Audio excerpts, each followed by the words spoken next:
What is up, everybody, and welcome back to TarHeelIllustrated.com. I'm Jacob Turner. Been a while since I've made an appearance on our channel, but nevertheless excited to be back. I'm solo on this one. I guess it's my first solo drop on our channel. So first little go around for me. So you guys bear with me. Hopefully this goes smoothly. AJ's been doing a fantastic job with these, dropping these as consistently as we possibly can, try to just put out some off-season content and put as much intel in these as we can. But that being said, a couple of little shameless plugs real quick before we dive into it. AJ's been doing a fantastic job of dropping these little nuggets in here as well. $8.33 a month. Link in the description below. Come on over, get signed up, TarHeelIllustrated.com. Great time to do so. A lot of great intel on our premium message boards right now. As a matter of fact, our very own basketball recruiting analyst, David Sist, dropped some juicy little nuggets on our premium message boards earlier as well. So go check that out, guys. $8.33 a month. The price hasn't changed in about 10 years since AJ took this over. And again, you get a lot of awesome content and insider info for doing so. Join our awesome community over here as well. And it also helps support the channel too. So go ahead and sign up if you haven't already. All right, guys. UNC basketball related drop. We're going to be talking about, as of right now, what does Carolina's starting five look like? We're going to start at the point guard position. I think this is pretty obvious, kind of goes without saying. I think these first two are really pretty obvious and kind of go without saying. We're going to go with Elliot Cadeau at the point. Again, pretty straightforward. I don't think anybody's going to sit here and argue this with me. I mean, the only other option you could maybe potentially sing to try to throw in here at one of these two first guard positions would be a guy like Seth Trimble, maybe even an incoming freshman like Ian Jackson. Obviously, Seth Trimble coming off a fantastic sophomore year last year, most improved player, from my opinion, for North Carolina. Thought he was absolutely sensational. I was really disappointed when he hopped in the portal. I think positively for North Carolina, it was pretty short-lived when he was in the portal, ended up obviously coming back to North Carolina. So I guess you could potentially make an argument for that. But again, it's Elliot Cadeau. I mean, I think it kind of goes without saying. Really, really integral to North Carolina's success on the court last season. Obviously, a guy who came in and didn't start immediately like some people may have thought, had to kind of work his way into that starting role. But again, that's what you expect from a guy coming in, kind of taking over the keys at North Carolina. It's not easy being the point guard at a blue blood program like UNC. So it takes some time. And again, it took some time for Cadeau to get adjusted to it. But again, I think he did a fantastic job of running kind of the show last year. And we've even seen him interchange with a guy like RJ Davis, who we're going to talk about in a second. And we've seen RJ run the point at times last year too. So I think Carolina does have a lot of options at this guard position. But for me, it's Elliot Cadeau. And again, I'd be surprised if we have many arguments for that at the starting point guard position. All right, guys. Shooting guard, another one, no brainer. RJ Davis. How could it not be? I don't even know what arguments you could put together. I know people love Ian Jackson coming in. I get it. Highly recruited, highly rated kid, really sought after kid, really talented guy. He's not RJ Davis though. RJ Davis coming back for his fifth and final season, ACC Player of the Year last year, All-American. Just a fantastic year for Davis. I know that Alabama game is one I'm sure he looks back on with a lot of things that he would like to do differently, just the ball going in the basket a couple of times, and who knows what kind of year North Carolina could have ended up having, a run, I should say, in that tournament. But RJ, I mean, he's a fantastic player, and I think it's a really positive thing that he's coming back for his fifth and final year. Experience, yes, that's great, and I think this team will need that when you look at maybe some of the other guys in the lineup here, especially guys that maybe haven't played a ton of basketball, if any, at North Carolina yet. RJ brings that experience. He brings that leadership, but man, does he just bring a lot of skill and a lot of talent as well. And a guy that can absolutely shoot the lights out of the basketball too. RJ Davis has to slot in at that two guard for North Carolina. And again, I'd be shocked if there's many arguments for Elliot Cadeau and RJ Davis being the starting guards for the Tar Heels. Okay. This is where it gets a little bit more interesting. I think I can hear some arguments, and I can see maybe some arguments for these next three spots, potentially. At the 3, I'm going with Cade Tyson. For me, it's a no-brainer to start him there. That's my opinion. For me, when I look at Carolina's roster right now, it's got to be Cade Tyson. He's the guy for me. Starting at the 3, 6'7", a little over 200 pounds, averaged 16 points, 5 boards, 1.6 assists last season at Belmont in 31 games played. This is what really impresses me about him, though. Let's go back to his freshman year. 49% from the floor, 41% from three, 13 points, 13.6 points per game, nearly 14 points a game. 30 games. It's pretty good. It's pretty dang good for a freshman. I don't care at any level. That's a solid guy that was, I'm sure there was a bit of a learning curve, but came in and made an impact. When you're averaging close to 14 points a game and shooting at that high of a clip, I don't care where you're playing. That's impressive. But last season impresses me even more. 31 minutes per game, so a little bit more than his freshman year. 49% from the floor, 49.3, so just slightly higher, 0.3 higher than his freshman year, but 46.5% from three, nearly 5% higher than his freshman year. I mean, that's efficiency. It's efficiency shooting. It is. It's impressive. Again, I don't care what level he's playing. I don't care where he's playing. It's impressive stats right there. And again, his points per game average went up almost 3 points as well. And what I also like about him, he can grab you some boards, again, at that 6'7" height. I'm not ready to have Harrison Ingram comparisons because I think Harrison Ingram, we called him Mr. Intangibles last year because he just did so many different things for the Tar Heels. I think in a perfect world, Tyson can maybe come in and fill in that role, but I don't really necessarily see him as a like-for-like replacement for Harrison Ingram. But what I do like about his game is the ability, A, to shoot the ball, stretch the floor at the three, but also the ability to do some other things. Again, grab some rebounds, nearly 2 assists, provide some assists for the team. Again, he's not maybe the Swiss Army knife that Ingram was, but I mean, similar height. I mean, they both the same height at 6'7". I know Ingram's a little bit bigger of a body than Tyson is, but Tyson's not he's not a skinny guy. He's a guy that can go and can bang down there, and I think he'll be ready to play for the physicality at the ACC level. So for me, it's K. Tyson at that third spot.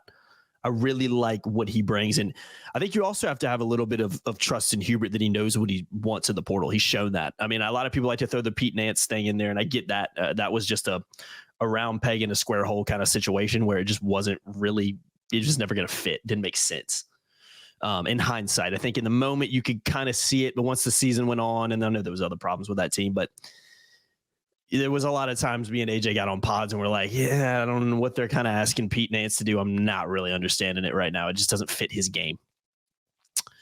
But when you look at his other guys, I mean, just look at Cormac last year, Harrison Ingram last year, 2 guys right there, just to name a few. Brady Manick going back a couple seasons ago. I think you have to trust Hubert's ability to go out and identify what he needs, identify the type of player he wants in a position, and bring them in. And for that reason, I'm slotting Cade Tyson in straight into the starting 5. In his first season at North Carolina. Any arguments? I'm willing to hear it. There's other options. There's not a ton of other options, a lot of younger options. I guess maybe, could you make a case for a Drake Powell? For me, no. I mean, I guess potentially you could. Could Carolina maybe want to go smaller? 3-guard lineup with a guy like Ian Jackson in there. Ian Jackson's about 6'4". K. Tyson's about 6'7". Maybe. I don't necessarily see that happening, though. Trimble, maybe he comes in and plays. They play 3-guard lineup with Cadeau Davis and Trimble. I'm sure we'll probably see it.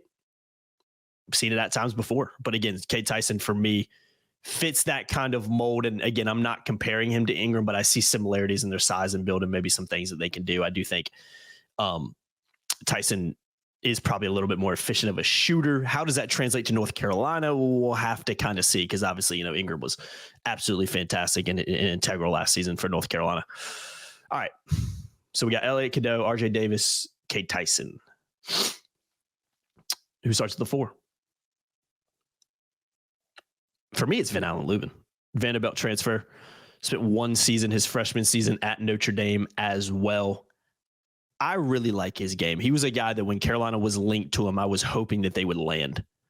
I like what he brings to the table. And for me, I can maybe see some arguments. He's only 6'8", around 230. I never really trust weights when I see him on here because it fluctuates. And I don't know. When was this actually posted? Is he really 230? He's a little bit bigger. It wouldn't surprise me if he was. Let's look at his stats. 12.3 points per game at Vandy last year, 6.3 boards. A little under, about half an assist. Doesn't really matter. It's not what he's there for. 50% from the floor. 33% from 3. Didn't take a ton of attempts, but still 33% from 3. Not horrible. But it's that 50% from the floor that kind of stands out for me. It's efficient. 28 minutes per. Averaging 12.3 points a game. It's efficient. It is. You can look at it in different ways and try to maybe argue that well, he's maybe a little bit too small to play the 4, and I don't know if he's tall enough to play the and to be able to bang down there like he might need to. But what Lubin does is he's versatile. He's physical, and he can do different things. Just go watch his highlight tape. Go watch some of his games at Vandy. Stretching the floor, getting rebounds down low, posting guys up in the paint, countless highlights, posting guys up in the paint, hitting turnaround jumpers. I like what he brings to North Carolina. I do. I really do. I really like what he brings to North Carolina. And for me, he has to slot in at that 4 position. You can maybe make a case. So there's a couple cases I guess you could maybe make. Zayden Hyde, James Brown. James Brown's more of a project for me. He's not a guy that's going to come in. I kind of see him like a Zayden Hyde. Play a little bit early, but when the going gets tough and things get real, I don't think you're going to be seeing a lot of him.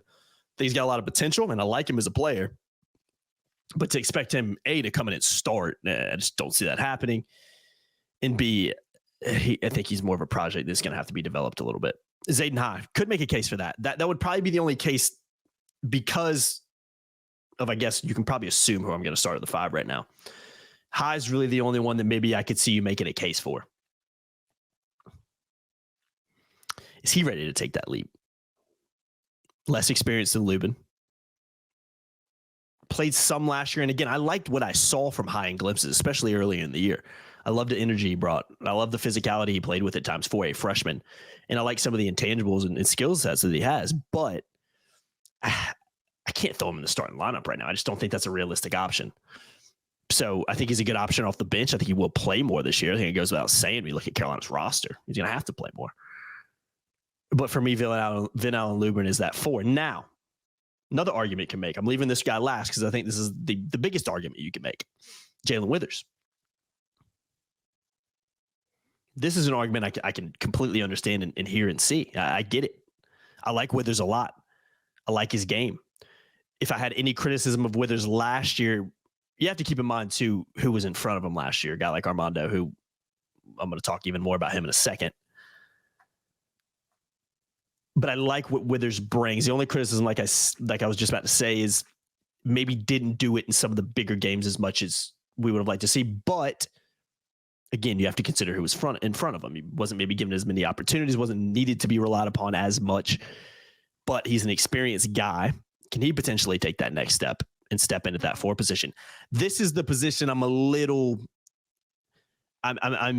would be willing to hear more arguments with. Would be this one. I think the other 4, we'll talk about the 5th one in a second. I think those to me make a lot of sense when you look at who Carolina has on the roster. But Withers, I think, could potentially be somebody that ends up starting at that 4 position. I would preferably go with Lubin here, but completely understand people who might want to see Withers there. Again, I think Lubin provides more of that post presence than Withers does.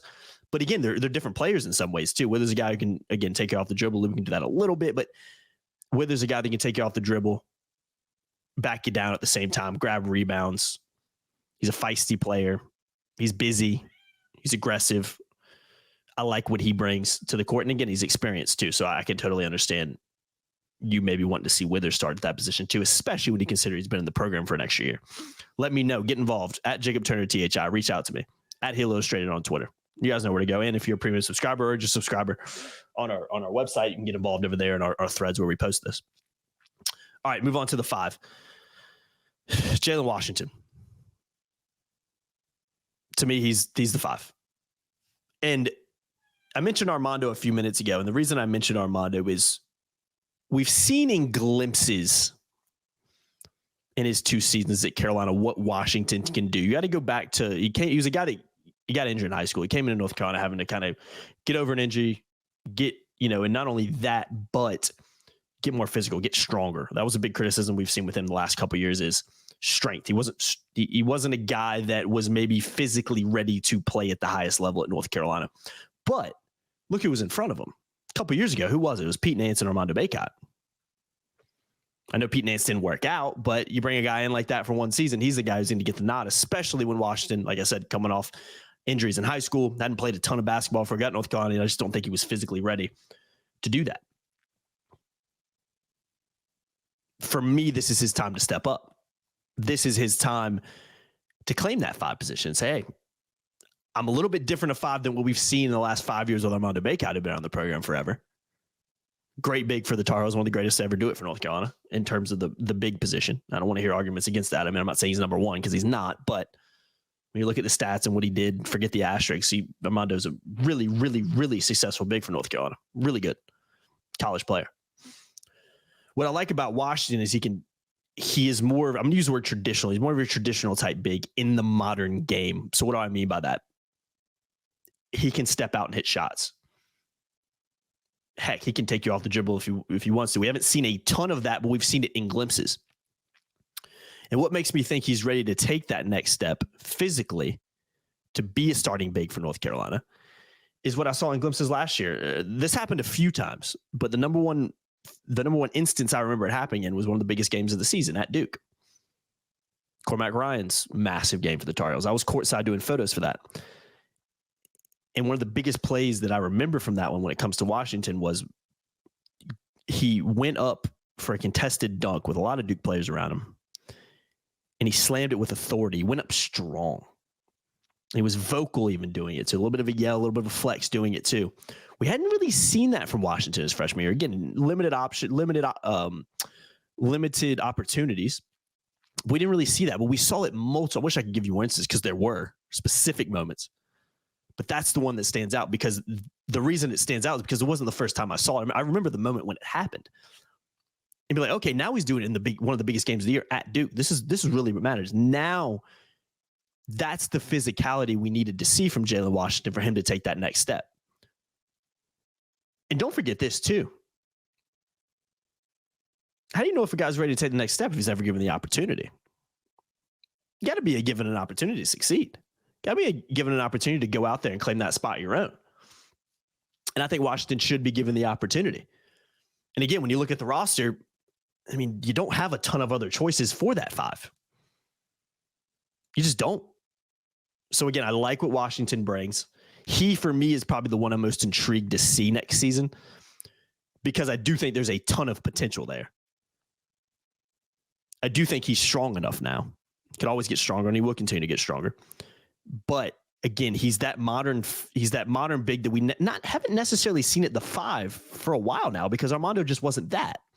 Armando's game was good, but he was a post guy. He was a grab boards guy. He was a guy that was not afraid to go down low and bang. That's what he wanted to do. I mean, I know he hit some threes at times, but come on, guys, that's not Armando Bacot's game. He wasn't taking guys off the dribble or stretching the floor, really even taking many outside shots. When I say outside shots, I'm not talking about threes. I'm talking about just, on the perimeter a little bit.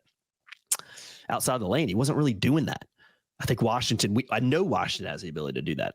Can he do it consistently for North Carolina? It's a question mark. Of course it is. We're going to have to see, but I'll say it again. You got to be given an opportunity to take advantage of an opportunity. And I think Washington deserves an opportunity. For me, he's the 5. So we got Elliot Cadeau, RJ Davis, Kate Tyson, Vin Allen Lubin, Jalen Washington. Let's talk about the bench real quick before we head out. That's my starting 5 right there. Let me know if you agree, if you don't agree. Let's talk about the bench real quick. Got to mention Seth Trimble. Love what he brings off the bench. Fantastic guy to have as a guard there. Mention James Brown. I think he's more of a work in progress. I don't think he plays a ton next season. Maybe he does out of necessity at times, depending on what happens. But I don't think he plays a ton next season. A ton of valuable minutes, especially when the season really gets going. We've seen that with Hubert. When things get tough, when things get real, when we got to start winning games in ACC play and you really, things really start getting serious. Still not a guy that's willing to just throw a true freshman in. And just haven't seen it. Zayden, I like the energy he brings. He's another guy. What step does he take his sophomore year? I don't know. But I like the intangibles that he brings, and I think he plays more next season. Again, I think he has to play more out of necessity in some ways. Ian Jackson, Drake Powell. Those are the guys that, okay, because they're coming in as true freshmen, because they're both 5-star guys, because they're so highly recruited, they're almost like wild cards. We know they're talented. Ian Jackson, in some ways, I'm not saying game, nothing to do with the way they play basketball. But Ian Jackson reminds me of Elliot Cadeau because he's that talented. Drake Powell in the same way. I think I put Ian Jackson maybe a little bit higher up on that list than Powell, but they're both really, really top players. Could Jackson maybe crack the rotation, starting 5? Not crack the rotation. He will be in the rotation. Could he maybe sneak his way into the starting 5? I mentioned earlier, does he maybe at some point like Cadeau kind of work his way into the starting five because Carolina operates. If you're going to do that, you're going to be a smaller team at those, you're going to be just a small team in general because you're not going to have a ton of height, especially with taking a guy like, I know he's not super tall, but 6'7" K Tyson out for a 6'4" Ian Jackson. Losing a bit of height there. Do I think we see it at times? I think we did.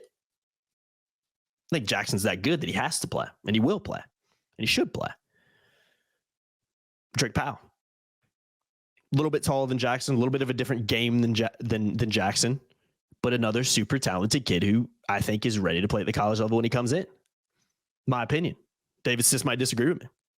AJ might disagree with me. It's just my opinion on it. This is all opinion based right here. This is what I think about the starting five and about some of these guys coming in. So what kind of impact do they have? Do they start? To start the season? No. Absolutely not for me, no. Do they play a lot? Yes. Absolutely. Really excited, really interested to see what they can do for the Tar Heels. So this is my starting five. Let me know if you agree. Feel free to disagree. Again, this is all opinion based. I think some of these, you can't really make arguments for it. If someone's like, I don't know, man, I think you should start Seth Trimble over RJ Davis, I'm probably not going to really take too much credence in that argument. No offense. It's just, to me, it's not a legitimate argument. Trimble, great to have around, great player, really like him, but he's not RJ Davis. So let me know what you think. Get involved. $8.33 a month. Come sign up. Come support the channel. Come support the website. Come support what we do. We're a business at the end of the day. AJ's done a great job of kind of explaining this to people. We're a business. Costs money to travel.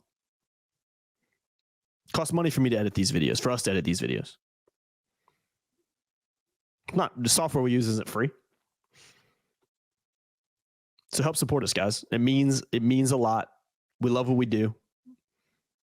We take pride in doing the best we possibly can covering University of North Carolina football, basketball, and recruiting. So if you want to support,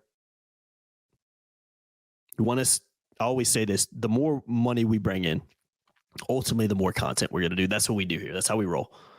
So if you want to support, you want to help out the channel, you want to help out the website, you want to help Tar Heel Illustrated as a whole, come get signed up. It's just $8.33 a month. Again, links in the description below. And you get a ton of extra content for doing so. And that's not like we're just asking you guys to donate. You get access to premium boards, you get access to our awesome community, you get a lot, got to put emphasis on that, of insider information as well. All right, guys. Appreciate y'all watching as always. Make sure you like, share, subscribe, hit the notification bell too. See y'all next time. Thanks.